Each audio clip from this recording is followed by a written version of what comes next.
مشاهدي تلفزيون بيبلس، أهلا وسهلا فيكم بهاللقاء المميز يلي بيجمعنا اليوم بالنائب السابق لرئيس مجلس النواب اللبناني ما بين سنة 1992 وسنة 2004.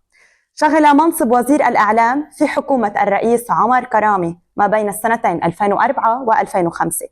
دولة الرئيس إلي الفرزي، نحن بنشكرك على استضافتك لنا اليوم، أهلا وسهلا فيك. أهلا فيك.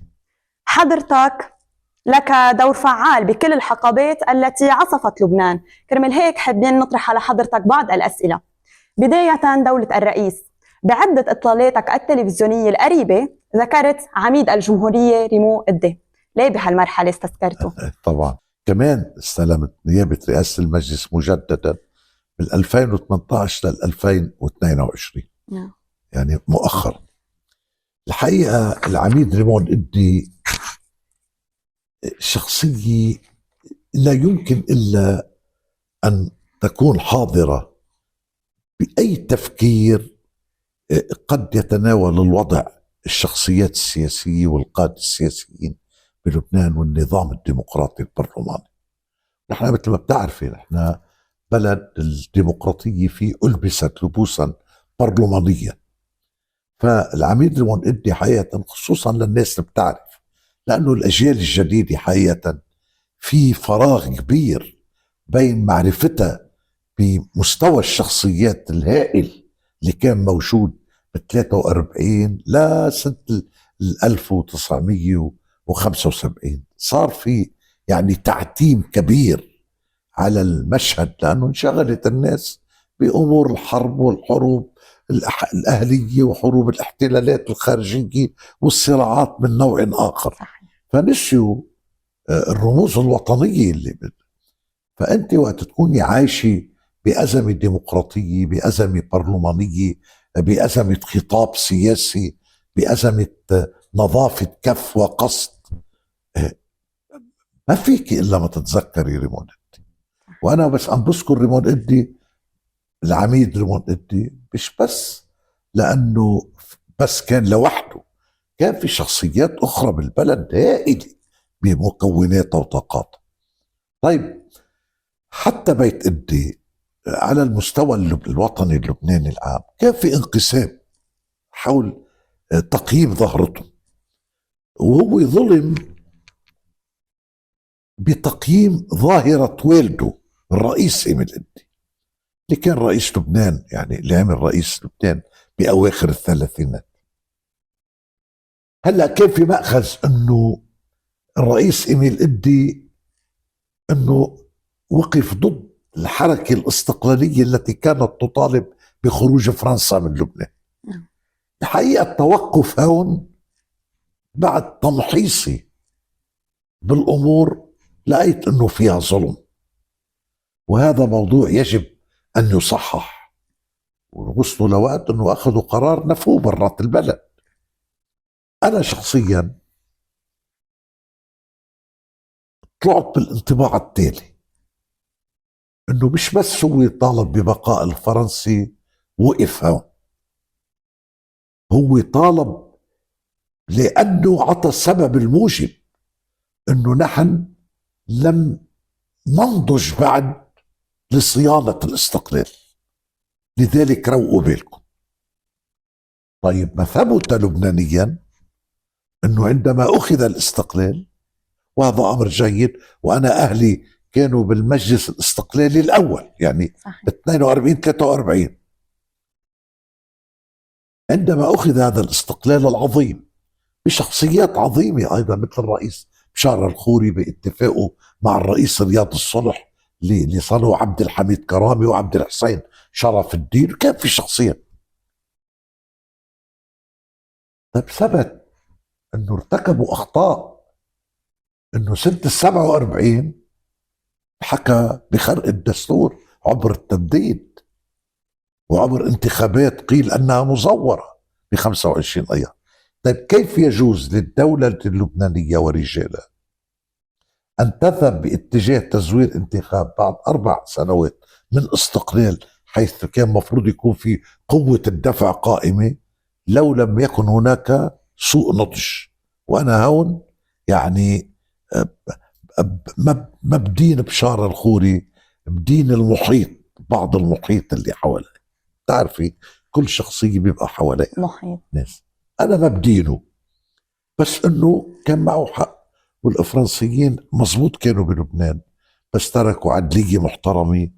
عملوا المساحة، عملوا الجيش، عملوا القيادة عملوا أمانة السجل العقاري، عملوا كل الجامعات، عملوا كل المؤسسات الحضارية المحترمة عملت. كان بعد برأيه تحمل شوي صغيرة زيادة لحتى يبقوا من أجل كذا. بس تعرف الصراعات السياسية تبقى قاسية لدرجة أوقات بتلحق ظلم بالناس. العميد ريمون إدي ابنه اجى بعدين، حقيقة شخصية برلمانية من طراز رفيع، شخصية كانت تتعاطى بالقليل والكبير في سبيل القضايا العامة. حتى في مأخذ ببلاد جبيل نفسها انه ما عمل نائب للخدمات اليومية والطرقات وما الطرقات وكذا، اللي كان ضروري كمان يمكن كان يطالب فيها، بس كان معظم الوقت معارض ما يخدموه. عرفت؟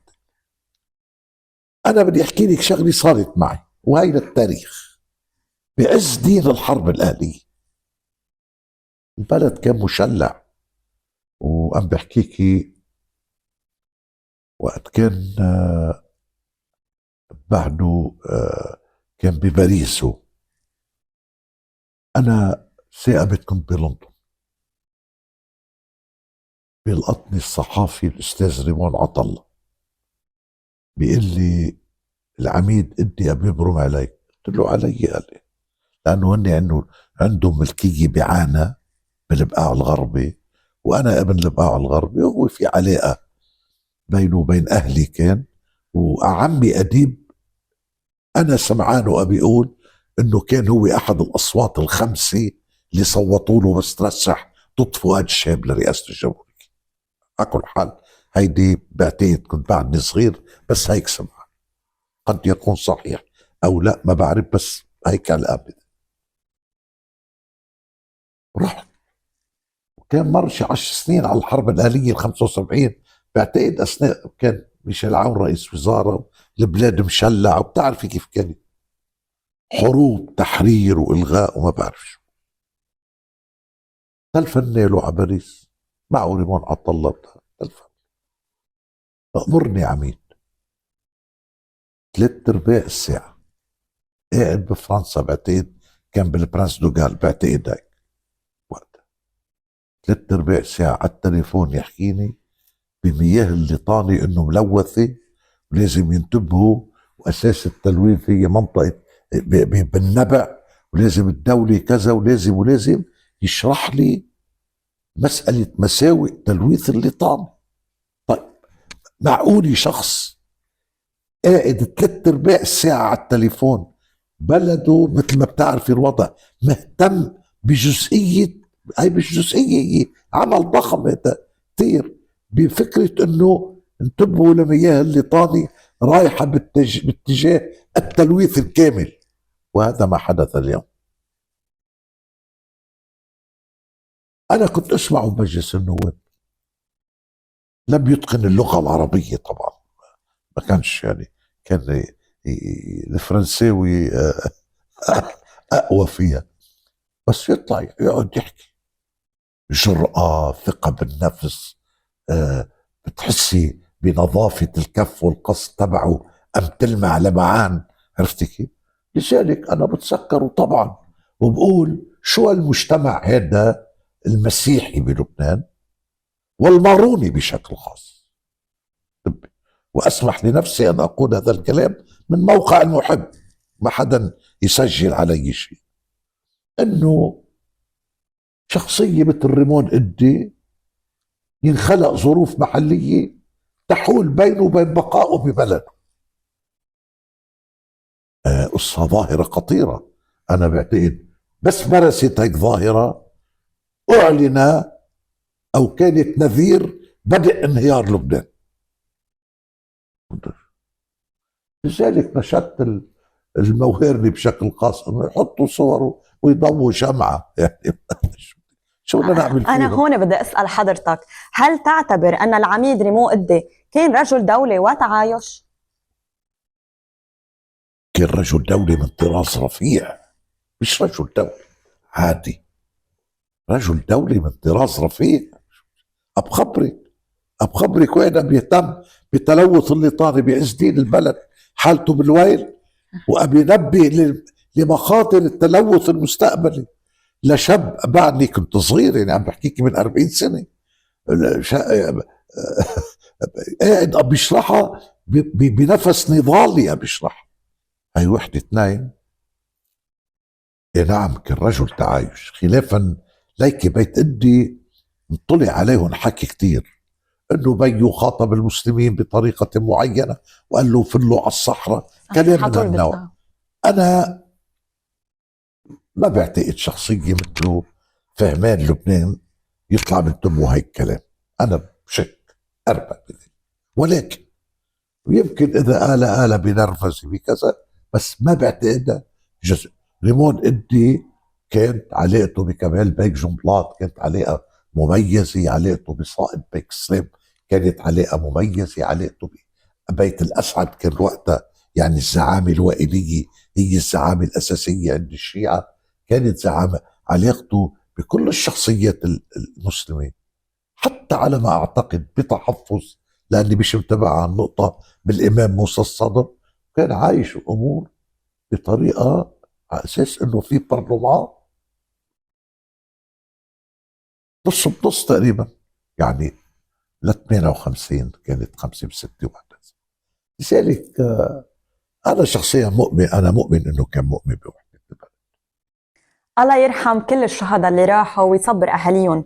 دولة الرئيس، هل برأيك هالاتفاق رح يستمر ورح نقدر نتوصل لانتخاب رئيس جمهورية؟ نعم الاتفاق رح يستمر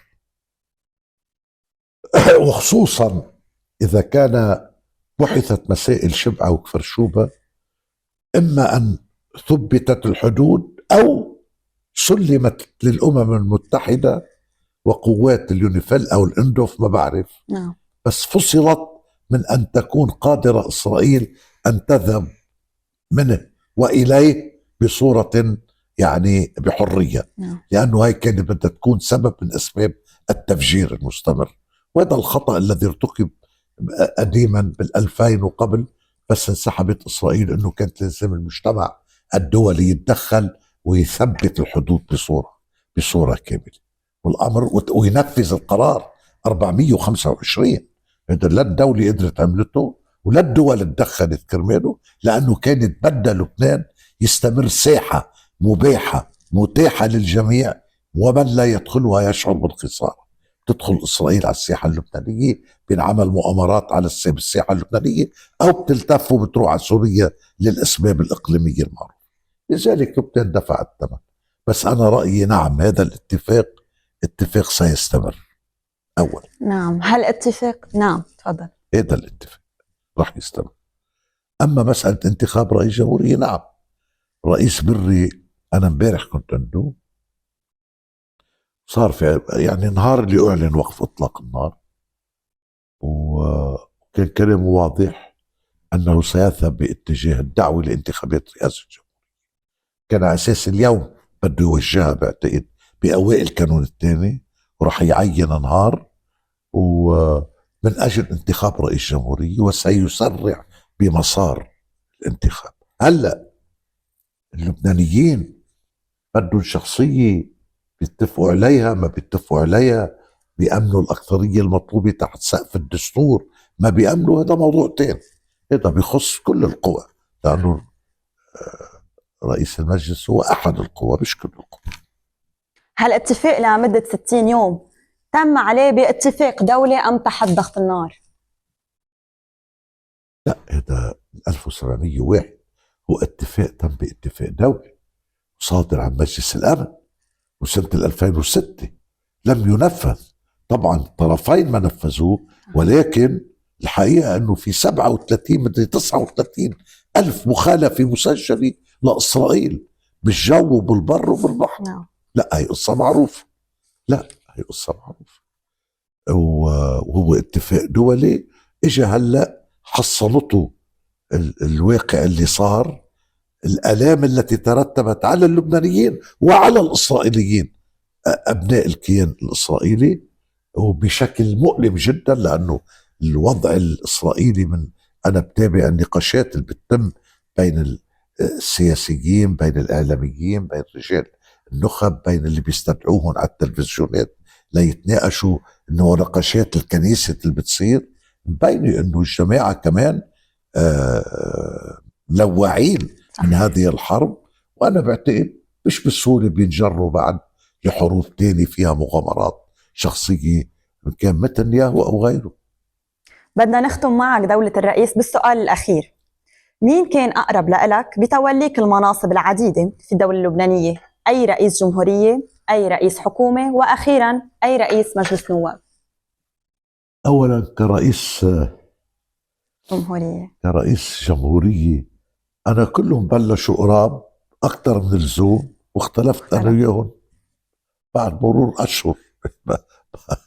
ذكرها بكتابي اجمل التاريخ كان غدا، يعني ذاكر قصتهم كلهم. في محلات انا غلطت، في محلات اني انا ما كان في خلافات لاسباب شخصيه، كلها كانت لاسباب وجهه نظر متضاربه. على كل حال في بعض الاوقات بالغنا، في اوقات بعض الاوقات هني يعني بتعرفي اللي بيعمل رئيس جمهوريه كمان صحيح. بيتغير نوعها. على كل حال اما رؤساء الحكومه المتعاقبين، طبعا انا الرئيس عمر كرامي كان في علاقه خاصه متين. ولكن الرئيس رفيق الحريري صار في صداقه خاصه وعلاقه خاصه جدا كمان. الله يرحمه. بيت كرامي نحن متورثينا كابر عن كابر صداقته من ايام عبد الحميد بيك، الشيخ عبد الحميد كرامي المفتي سمعته، ولا هذا لا رشيد افندي، وبعدين عمر افندي، ولا فيصل افندي. وبيت كريم، هذا البيت لا بيت مهم، لانه عبد الحميد كرامي هو الذي ادخل طرابلس في مسيره الاستقلال اللبناني، مثل ما الامام عبد الحسين شرف الدين في الجنوب الشيعي، الشخصيه الشيعيه مميزه، ايضا ادخل الشيعه في مسيره الاستقلال اللبناني. لا، هودي شخصيات لبنانيه بكل ما تحمل الكلمه من معنى، بيعطوا الشهادات باللبناني. والرئيس رفيق الحريري انتم فايقين له وبتعرفوه تماما وكمالا، طبعا شخصيه مميزه وكبيره جدا، وفي علاقه عميقه كانت جدا جدا علاقه. نحن هلا على ابواب الاعياد، بدنا كلمه بتحب توجهها لهالشعب الصامد والجبار يلي رح يضل طول عمره جبار؟ طبعا، لا لبنان تاريخيا، انا مره عامل هيك بيت شعر قلت لهم: كان لبنان يوم شاء إلهي أن تكون الدنا ترابا وماء، جبلا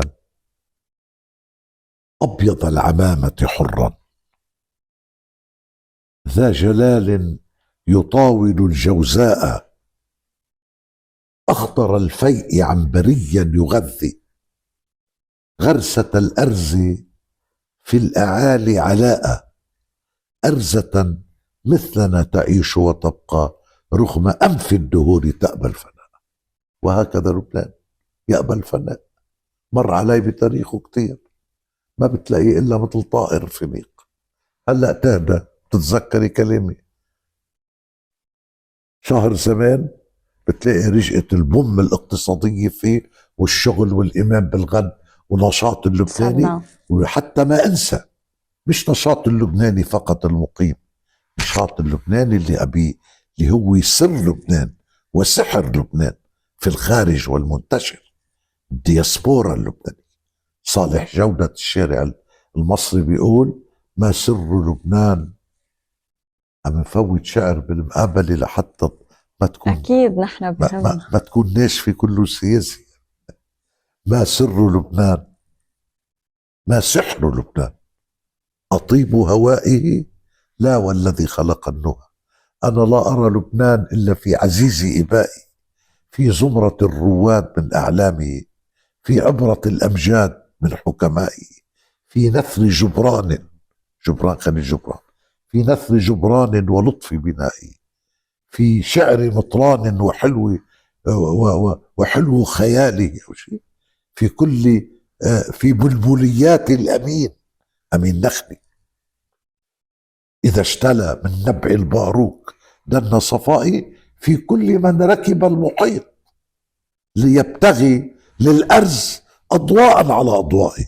هذا لبنان. وبقول هالكلام أنا لا، لأنه عم خاطب جبيل، وهي جبيل يعني هي أقدم من أقدم مدن التاريخ. هي صدرت سبق الحرف، وعملنا حلقة عن صدرت جبال. الحرف للعالم. وهي فضلة مش بس على لبنان، فضلة على المدنية كلها في الدنيا في الكرة الأرضية.